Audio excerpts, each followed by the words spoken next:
Students, हम यहाँ पे सीखेंगे वेक्टर का मैग्नीट्यूड एंड वेक्टर की डायरेक्शन कैसे फाइंड आउट होती है। मान लो यहाँ पे मैं कोई एक एक्स वाई प्लेन ले रहा हूँ। ये है एक्स वाई प्लेन। ये जो मैंने एक्स वाई प्लेन लिया है उसके अंदर मैं एक वेक्टर ड्रॉ करूँगा। उसके अंदर मैं ड्रॉ करूँगा एक वेक्टर इस तरह से। ये वेक्टर मैं ड्रॉ करूँगा यहाँ पे। ये जो वेक्टर है, ये वेक्टर यहाँ पे बना हुआ है दो कंपोनेंट से। यहाँ पे आप देखोगे तो ये वेक्टर नीचे, मान लो यहाँ पे थीटा है, तो ये वेक्टर नीचे यहाँ पे जो कंपोनेंट बनाएगा, ये कंपोनेंट, उसको आप कोस कंपोनेंट बोलोगे। ये आपको मालूम है। यहाँ पे इसका नाम मान लो ए वेक्टर है। इसका नाम है मान लो ए वेक्टर। तो ये ए वेक्टर यहाँ पे जो कंपोनेंट बनाएगा, तो आगे के लेक्चर में आपने देखा था, इसका नाम होगा ए कोस थीटा। और यही वेक्टर वाई एक्सिस पे जो कंपोनेंट बनाएगा, जिसका नाम होगा ए साइन थीटा। इसका नाम होगा ए साइन थीटा।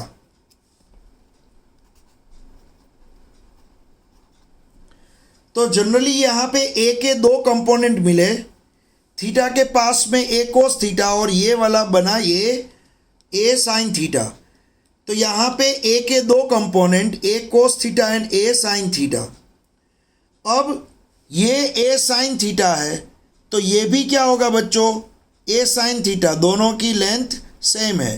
तो यहाँ पे भी मैं यहाँ लिख सकता हूँ, ये लाइन भी ए साइन थीटा जितनी लेंथ होगी, इसकी लेंथ भी क्या होगी, ए साइन थीटा, क्योंकि इसकी लेंथ ए साइन थीटा है। तो यहाँ पे ए जो आपको दिख रहा है वो ए के दो कंपोनेंट हुए।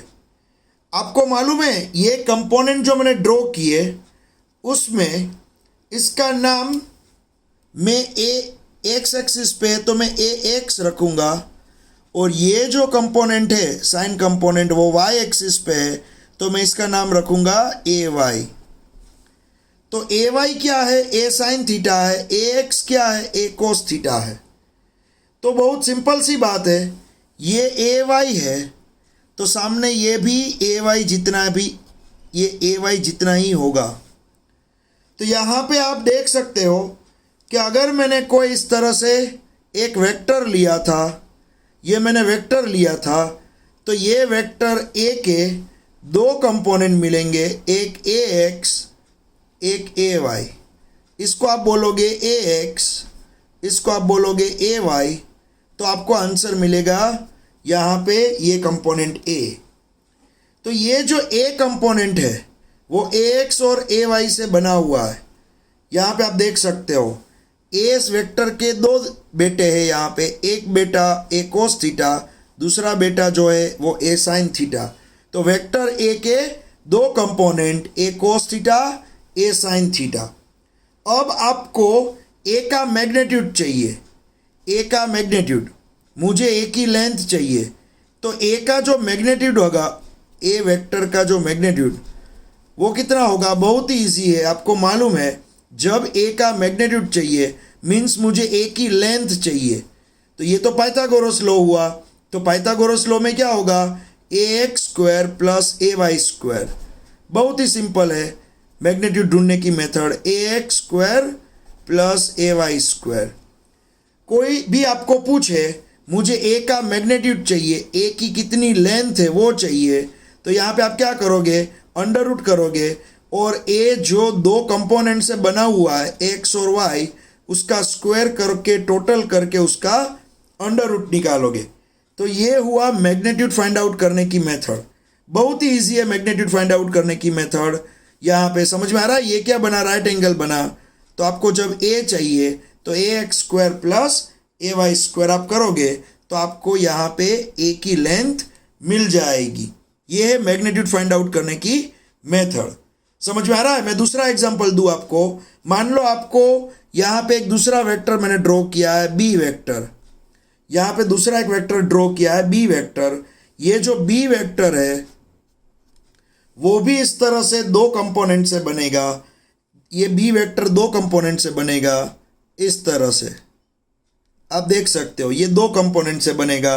आप इसको मान लो बी वाई बोलते हो तो ये हो जाएगा बी एक्स।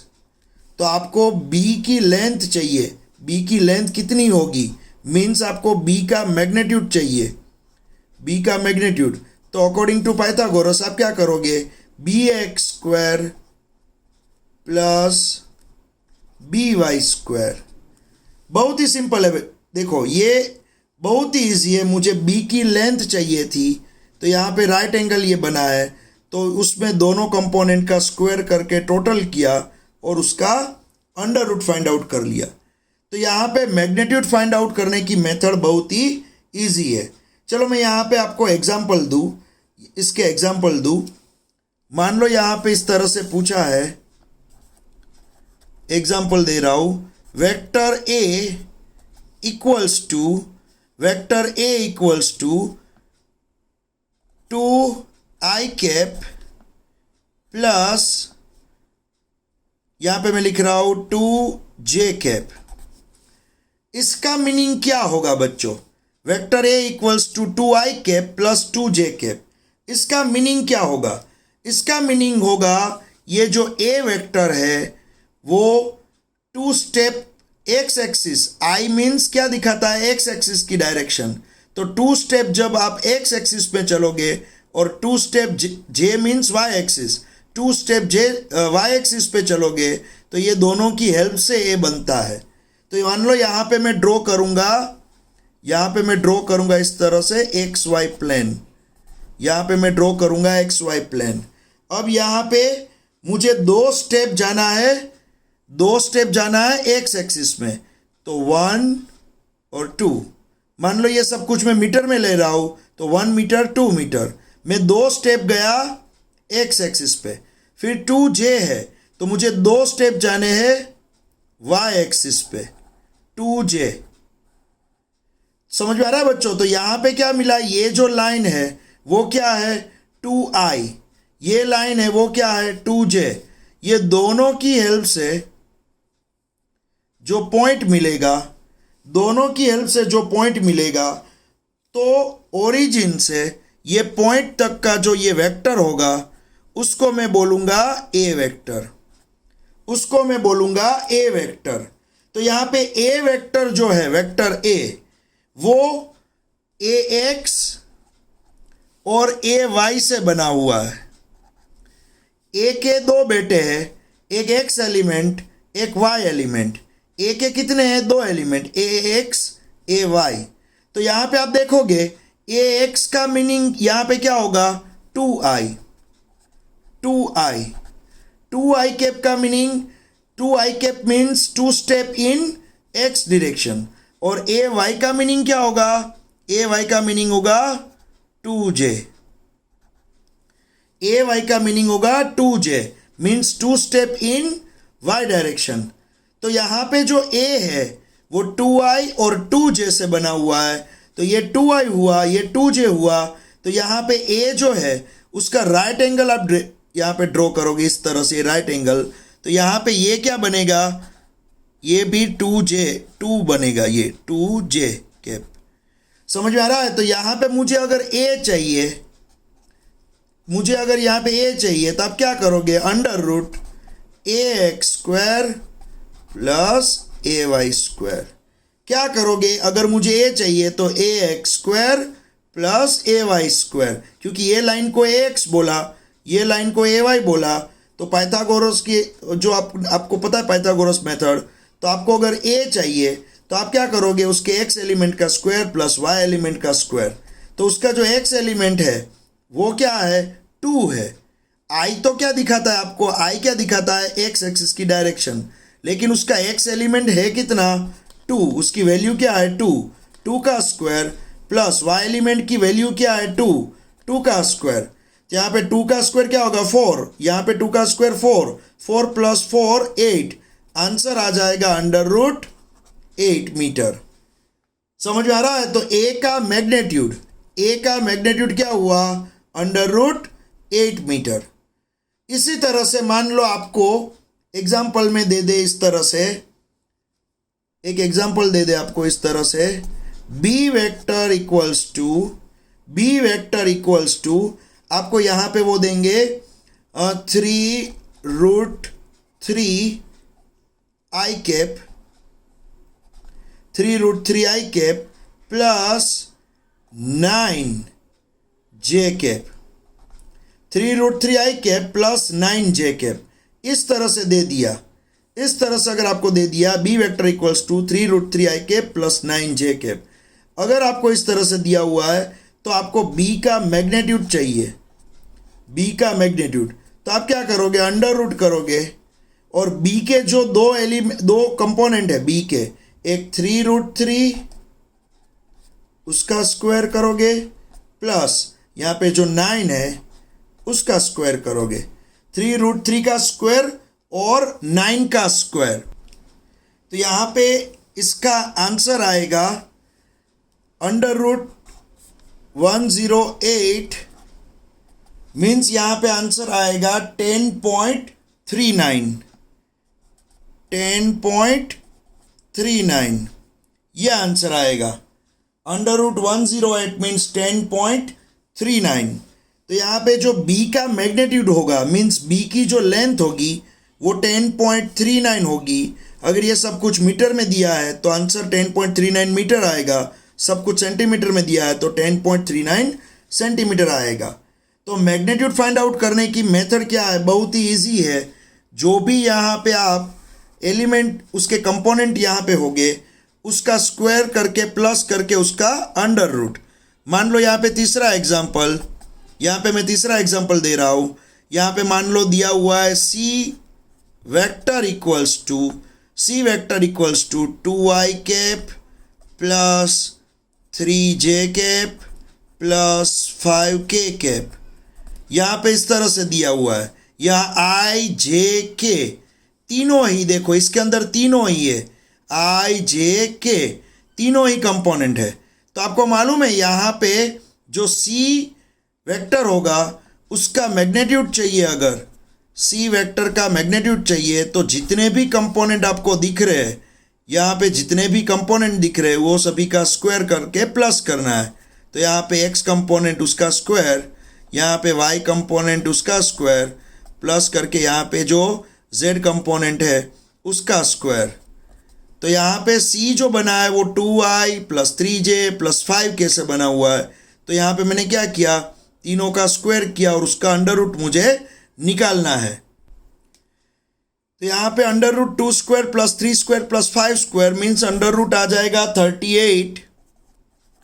तो आपको आंसर मिलेगा फाइनली, जो c का मैग्नीट्यूड होगा वो आंसर मिलेगा 6.16 और फिर जो भी यूनिट होगा वो पीछे लिख दोगे। तो यहाँ पे c जो है वो 3 कंपोनेंट से बना था, मुझे c का मैग्नीट्यूड चाहिए तो अंडर रूट करूँगा और इसका मैं इस तरह से स्क्वायर करके यहाँ पे प्लस करूँगा सभी का और उसका अंडर रूट निकाल दूंगा। समझ में आ रहा है? तो ये हुआ c का मैग्नीट्यूड। उसी तरह से मान लो एक एग्जांपल ले रहा हूँ d, यहाँ पे मैं ले रहा हूँ d vector equals to 5i cap plus 2j cap plus under root 3 k cap, इस तरह से मैं ले रहा हूँ। तो d equals to 5i cap plus 2j cap plus under root 3 k cap. तो आप क्या करोगे, अगर d का मैग्नीट्यूड चाहिए आपको, d का मैग्नीट्यूड चाहिए तो अंडर रूट करोगे 5 square plus 2 square plus under root 3 का स्क्वायर करोगे, इस तरह से आप करोगे। समझ में आ रहा है? तो यहाँ पे आपको d कैप इक्वल्स टू, यहाँ पे आपको मिलेगा अंडर रूट 32 और √32 को आप सोल्व करोगे तो 5.657 इतना आपको आंसर यहाँ पे मिलेगा। समझ में आ रहा है बच्चों? तो ये मैग्नीट्यूड फाइंड आउट करने की मेथड मैंने पहले सिखाई। मैग्नीट्यूड फाइंड आउट करना बहुत ही ईजी है। जितने भी उसके कंपोनेंट होते हैं वो सभी का स्क्वायर करो, उसका प्लस करो और उसका अंडर रूट निकालो, मिल गया मैग्नीट्यूड। सी का मैग्नीट्यूड चाहिए तो अंडर रूट किया, 3 कंपोनेंट, तीनों का स्क्वायर, तीनों का प्लस और फिर अंडर रूट। डी का मुझे चाहिए था तो यहाँ पे तीनों कंपोनेंट का स्क्वायर, प्लस और अंडर रूट। तो इस तरह से आप मैग्नीट्यूड इजीली फाइंड आउट कर सकते हो। समझ में आ रहा है? अब बात आएगी डायरेक्शन की। अब मैं यहाँ पे आपको बताऊंगा डायरेक्शन ऑफ वेक्टर के बारे में। ये मैग्नीट्यूड कैसे फाइंड आउट किया जाएगा वो आपको समझ में आ गया। और बच्चों देखो, यहाँ पे कोई भी वेक्टर हो, मान लो ये सी वेक्टर है। सी वेक्टर जो है वो बना है यहाँ पे 3 कंपोनेंट से, 2i + 3j + 5k। इसका मीनिंग क्या होगा वो मैं आपको बता दूँ। 2i + 3j + 5k, इसका मीनिंग होगा बच्चों, अगर आपको सी कंपोनेंट ड्रॉ करना है तो आप एक्स एक्सिस, फिर ये वाई एक्सिस और फिर जेड एक्सिस पेज में से बाहर आएगी, लेकिन आप इस तरह से ड्रॉ करोगे। ये है एक्स एक्सिस, ये है वाई एक्सिस और ये है जेड एक्सिस। अगर आपको सी कंपोनेंट ड्रॉ करना है तो सी वेक्टर क्या है? 2i + 3j + 5k, ये सी है। तो ये सी कैसे बनेगा? देखो ये सी वेक्टर कैसे बनेगा? 2 स्टेप्स इन एक्स डायरेक्शन। तो यहाँ पे 2 स्टेप में चलूँगा एक्स डायरेक्शन में, तो यहाँ पे होगा ये 1 स्टेप, ये 2 स्टेप। समझ में आ रहा है? तो 2 स्टेप में चलूँगा एक्स डायरेक्शन में, यहाँ तक मैं पहुँच गया। फिर 3j, तो मैं 3 स्टेप चलूँगा वाई एक्सिस पे, 1 2 3, ये 3 स्टेप में चलूँगा वाई एक्सिस पे ये। और 5k मीन्स जेड एक्सिस पे 5 स्टेप, 1 2 3 4 और 5, ये 1 2 3 4 और 5, यहाँ पे 5 स्टेप मुझे चलने होंगे जेड एक्सिस पे। समझ में आ रहा है? तो ये क्या हुआ? 5 स्टेप इन जेड एक्सिस। फिर यहाँ पे ये क्या हुआ? 2 स्टेप्स इन एक्स एक्सिस और ये है 3 स्टेप्स इन वाई एक्सिस। तो ये 2 3 और 5 तीनों जहाँ पे एक दूसरे को मिलेंगे, ये तीनों ही जहाँ पे एक दूसरे को मिलेंगे वो जगह होगी, वो पॉइंट होगा, वो कोऑर्डिनेट होगा 2 3 5। आपको मालूम है ना कोऑर्डिनेट के बारे में, 2 3 5। ये 2 3 5 जो कोऑर्डिनेट होता है, 2 3 5 कोऑर्डिनेट, वो कोऑर्डिनेट क्या दिखाता है आपको? ये तीनों पॉइंट जहाँ पे मिलेंगे वो कोऑर्डिनेट को आप क्या बोलोगे? 2 3 5। तो मान लो ये जो है 2 3 5 वो यहाँ पे मिला। मान लो ये 2 3 5 ये 3 डायमेंशन में होता है। एक्चुअली हम वैसे ड्रॉ नहीं कर सकते, लेकिन मान लो मैंने यहाँ पे ड्रॉ किया है, ये इस तरह से मैंने ड्रॉ किया है। 3 डायमेंशन वैसे हम ड्रॉ नहीं कर सकते, लेकिन मैंने इस तरह से ट्राई किया है ड्रॉ करने का। तो यहाँ पे ये 2 3 5 मिला मान लो। तो सेंटर से जो ये मिलेगी लाइन, सेंटर से ये जो लाइन मिलेगी जो पहुंचेगी 2 3 5 कोऑर्डिनेट पे, कहाँ पे पहुंचेगी? 2 3 5 कोऑर्डिनेट पे। समझ में आ रहा है? तो ये लाइन होगी सी वेक्टर। तो सी वेक्टर जो है वो 2 3 5 जहाँ पे मिल रहे हैं ये तीनों ही, तो सेंटर से ये लाइन को आप बोलोगे सी वेक्टर। समझ में आ रहा है? मान लो यहाँ पे मैं आपको 3 डायमेंशन में थोड़ा दिखाने की ट्राई करूँ। मान लो यहाँ पे है ये एक्स एक्सिस, ये है वाई एक्सिस और ये है मान लो इस तरह से जेड एक्सिस। तो ये है एक्स वाई जेड। और मान लो यहाँ पे ये मेरा हाथ जहाँ पे है हवा में, ये जगह पे कोई एक पॉइंट है। तो मेरा हाथ जहाँ पे है ये जगह पे हवा में कोई एक पॉइंट है। तो यहाँ से एक्स एक्सिस पे कुछ होगा, यहाँ से वाई एक्सिस पे कुछ होगा और यहाँ से जेड एक्सिस पे कुछ होगा। समझ में आ रहा है? मान लो यहाँ से आप एक्स एक्सिस पे गए तो आपको 2 का पॉइंट मिला, यहाँ से आप गए वाई एक्सिस पे तो आपको 3 का पॉइंट मिला, और यहाँ से आप जाओगे जेड एक्सिस पे तो मान लो आपको 5 का पॉइंट मिला। तो यहाँ पे हवा में ये जो मेरा हाथ है यहाँ पे, तो वो 2, 3 और 5 ये तीनों ही जहाँ मिल रहे हैं, ये तीनों ही जहाँ मिलेंगे, ये 2, 3, 5 तीनों ही जहाँ मिलेंगे वहाँ पे होगा ये ओरिजिन से वहाँ तक का जो वेक्टर होगा, ओरिजिन से वहाँ तक का वेक्टर वो होगा सी वेक्टर। तो सी वेक्टर जो है मीन्स उसके जो कोऑर्डिनेट हुए यहाँ पे जहाँ तक ओरिजिन से ये कोऑर्डिनेट तक, ये ओरिजिन क्या है, ओरिजिन मीन्स 0 0 0 0 0 0 0 0 0 से 2, 3, 5 तक जो लाइन ड्रॉ होगी उसको सी वेक्टर बोला जाएगा। समझ में आ रहा है? उसी तरह से मान लो मैंने लिख दिया यहाँ पे, उसी तरह से मान लो मैंने इस तरह से लिख दिया है ए वेक्टर इक्वल्स टू 2 डायमेंशन की बात कर रहा हूँ, अब 3D की बात नहीं कर रहा हूँ, 2 डायमेंशन की बात कर रहा हूँ। A vector equals to 5i plus 7j मैंने इस तरह से लिख दिया। तो इसका मीनिंग क्या होगा, सिर्फ एक्स एक्सिस और वाई एक्सिस ही हमें ड्रॉ करनी है, यहाँ पे जेड एक्सिस है ही नहीं। देखो तो मैंने क्या ड्रॉ किया, ये एक्स एक्सिस ड्रॉ की, ये वाई एक्सिस ड्रॉ किया। यहाँ पे मैं 5 स्टेप चलूँगा, 5 स्टेप, क्योंकि यहाँ पे 5i कैप है।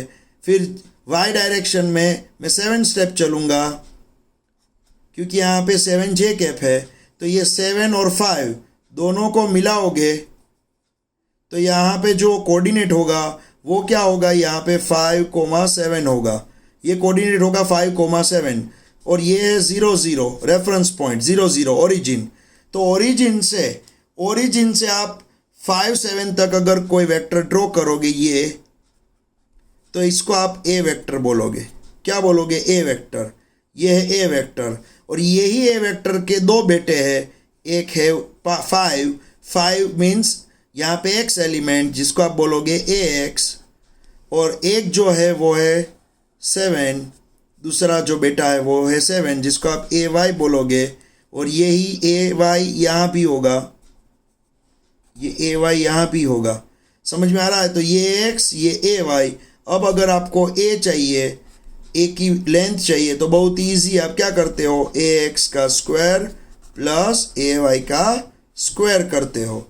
ये बहुत ही ईजी है, समझ में आ रहा है? तो यहाँ पे 2 डायमेंशन में 2 यहाँ पे मिलेंगे, 1 डायमेंशन में कोई एक होगा, 3 डायमेंशन में 3 हो गया आई जे के, 3 डायमेंशन में तीनों हो गया आई जे के, 2 डायमेंशन में कोई भी 2 होगा, आई हो जे हो, या तो आई और के हो, या तो जे और के हो। समझ में आ रहा है? और 1 डायमेंशन की बात हुई तो 1 डायमेंशन में या तो सिर्फ आई, मान लो यहाँ पे मैं लिख रहा हूँ A vector equals to 7j, तो ये हुआ 1 डायमेंशन की बात। इसका मीनिंग क्या हुआ, वाई एक्सिस पे 7 स्टेप, फिनिश, और कुछ नहीं। 7j का मीनिंग क्या हुआ, j मीन्स वाई एक्सिस की डायरेक्शन, 7 मीन्स 7 स्टेप। तो 7 स्टेप अगर आप वाई एक्सिस पे चले तो आपको मिल जाएगा ए वेक्टर।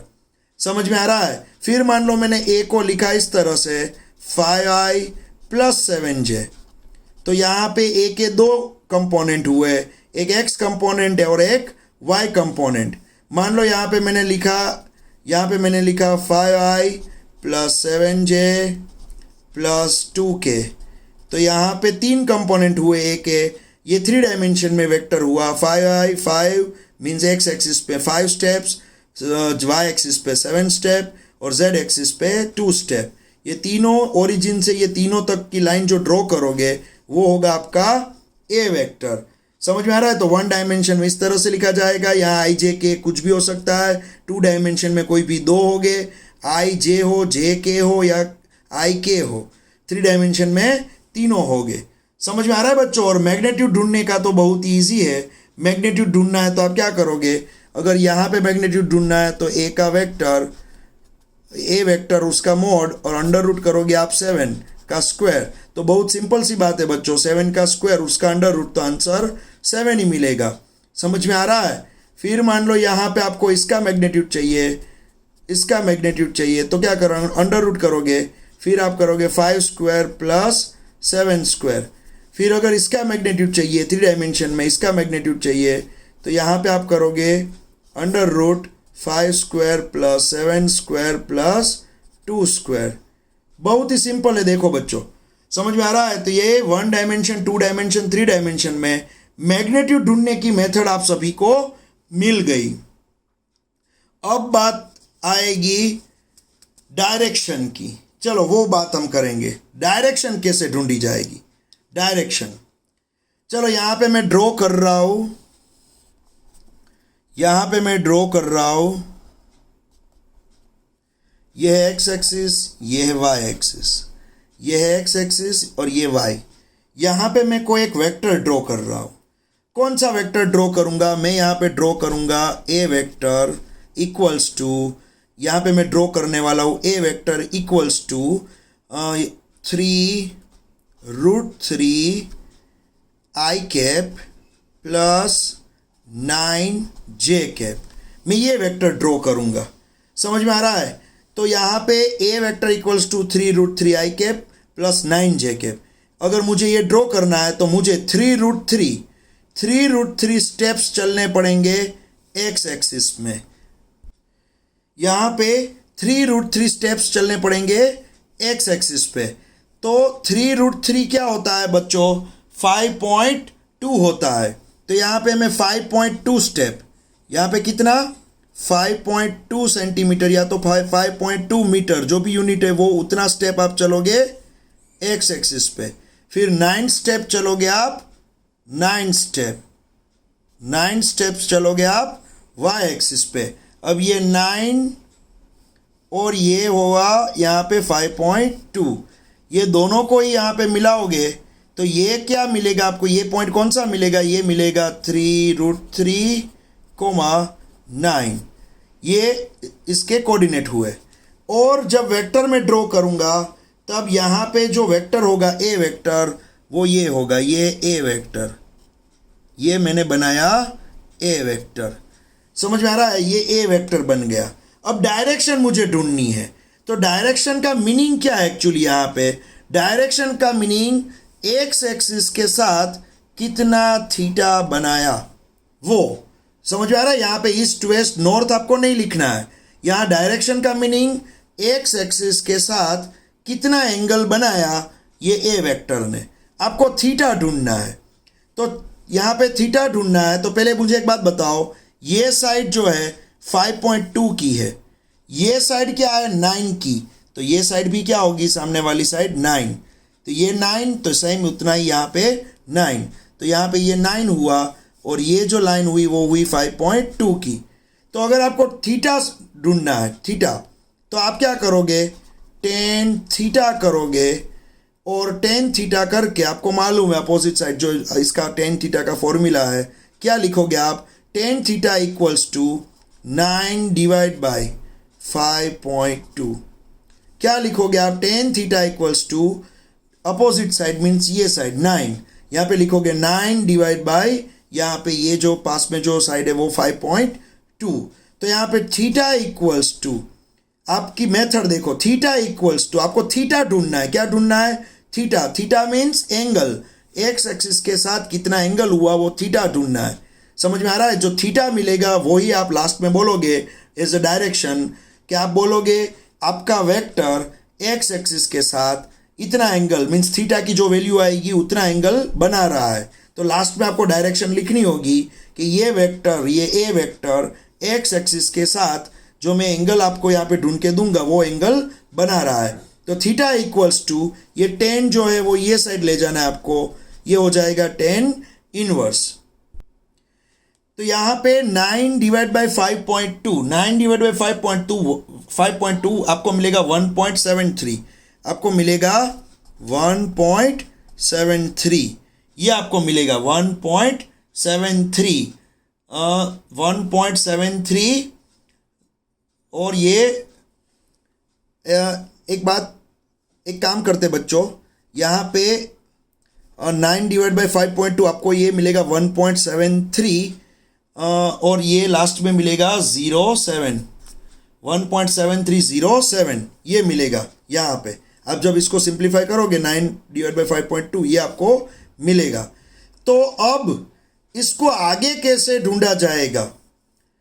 इसमें आगे थीटा क्या मिलेगा, उसके लिए आप मेरा जो यहाँ पे दिया हुआ है वीडियो नेचुरल टेंजेंट ढूंढने का टाइटल है, वीडियो का टाइटल है, आप वीडियो के लिस्ट में देखोगे, मैं यहाँ पे साथ में आपको सेंड भी कर रहा हूँ, वीडियो के लिस्ट में देखोगे नेचुरल टेंजेंट ढूंढने का एक तरीका मैंने आपको सिखाया था।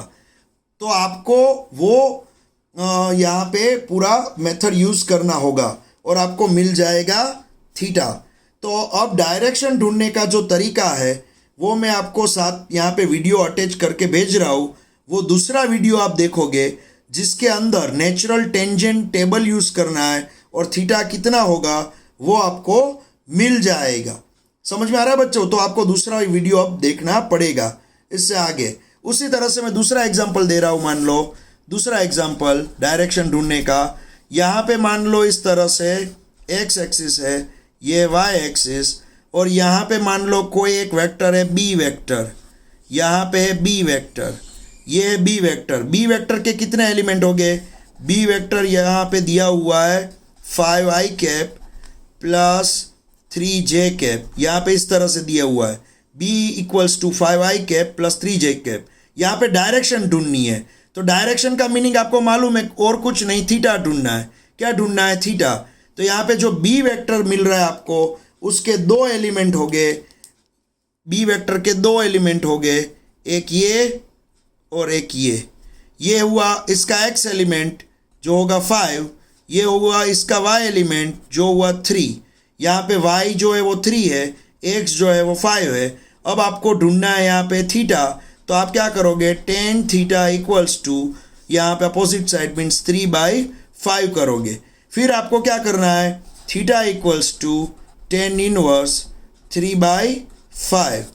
समझ में आ रहा है? अब इससे आगे कैसे करना है वो सेकंड वीडियो में दिखाया हुआ है। जो भी एंगल मिलेगा आपको यहाँ पे, जो भी एंगल मिलेगा, जो भी डिग्री मिलेगी आपको, वो यहाँ पे आप बोलोगे कि हमारा ये बी वेक्टर एक्स एक्सिस के साथ ये जो थीटा आंसर मिला उतना एंगल बना रहा है। समझ में आ रहा है? तो आपको डायरेक्शन जब भी पूछे तब आपको और कुछ नहीं, यहाँ पे क्या ढूंढना है? थीटा ढूंढना है नेचुरल टेंजेंट की हेल्प से।